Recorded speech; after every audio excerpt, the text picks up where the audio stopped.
Hello everyone, my name is Sakib Hawk, and I am really excited to discuss our work on semantic similarity metrics for evaluating source code summarization at ICPC this year. Now, before we discuss our work, I would like to briefly talk about what we mean by source code summarization. And the best way to do that is with an example. Now, I'm going to show you a block of code, but you don't have to read it. What we really need to look at in this picture is line 12. Which says returns an image object that can then be painted on the screen. This example right here illustrates what source code summaries look like. They're usually short, often one sentence long, natural language descriptions, usually in English, of what a block of code does. We usually use source code summaries to better understand what a function does, without needing to look into the nitty-gritty of the code. Because of the time and effort involved in writing good source code summaries, it is often regarded as the holy grail of software engineering research. The current workhorse of these source code summarization models is an encoder-decoder architecture. The encoder side has the source code tokens and maybe some other information in there. On the other hand, the decoder side has the source code summary. The output of the encoder and decoder is then passed through an attention layer before a prediction is generated. Evaluation of these models is often a weak point. Performing human studies is the best way to achieve the depth required to judge the quality of the model. However, it is difficult to perform human study over a large breadth of data. Human studies are also not replicable and are often very expensive. Using automated metrics to evaluate the performance of these models over a large set of functions the model has not seen before during the training phase can alleviate some of these issues. However, the choice of metric used to evaluate the model is crucial. Existing metrics include n-gram matching-based metrics such as BLUE, Rouge, or Meteor. BLUE score is often the most commonly used metric in source code summarization today. However, there is a growing consensus in the field that BLUE might not be best able to capture the quality of generated summaries.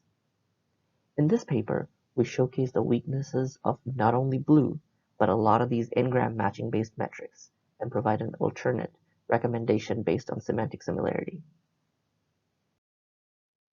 Now, the need for a better metric can be best illustrated with the following example.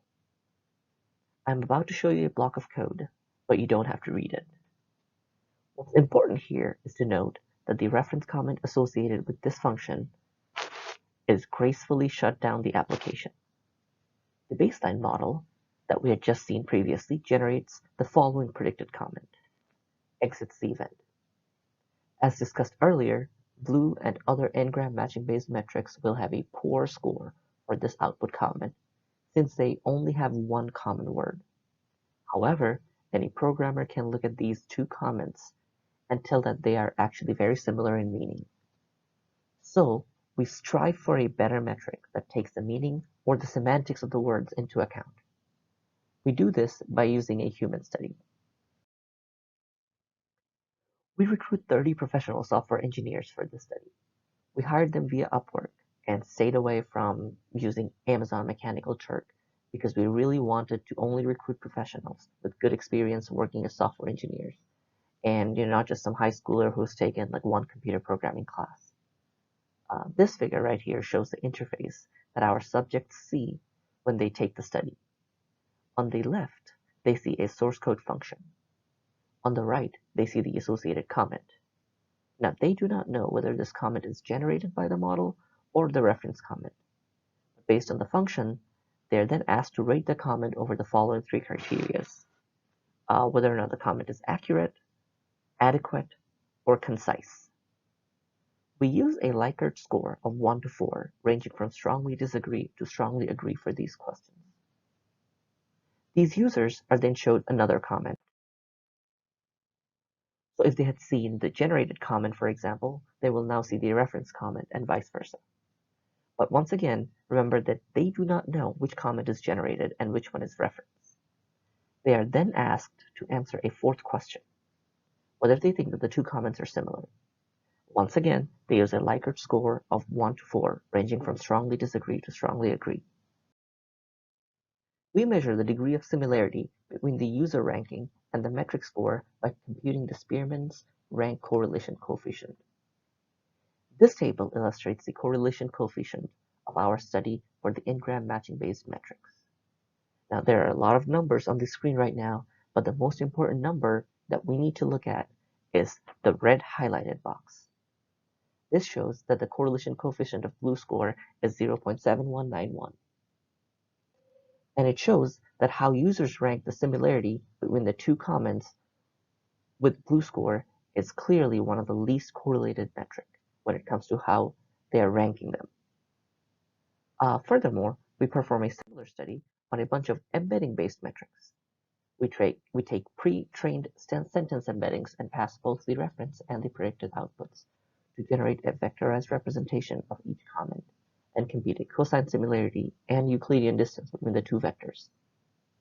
What we notice, as seen in this red highlighted box, is that use and sentence BERT are the highest correlated metrics with user ranking. Use is the universal sentence encoder embedding, that is a pre-trained sentence embedding released by Google. It uses stacked transformer encoders to generate a language model. Sentence BERT, on the other hand, uses a Siamese network of BERT to generate embeddings for words in a sentence, and then mean pools these word embeddings to generate sentence embeddings. Not only in terms of similarity, but also in terms of accuracy and completeness, do we see that use and sentence BERT measures are one of the best metrics. So our recommendation to the source code summarization research community is to use embedding-based metrics such as use or sentence BERT to evaluate source code summaries. We don't recommend completely ignoring blue, since it still has a function as a legacy metric to make an apples-to-apples comparison with previous work. However, new research in the area should report both blue score and a use or sentence BERT-based similarity score, as they have been shown to better capture human rankings of source code summaries.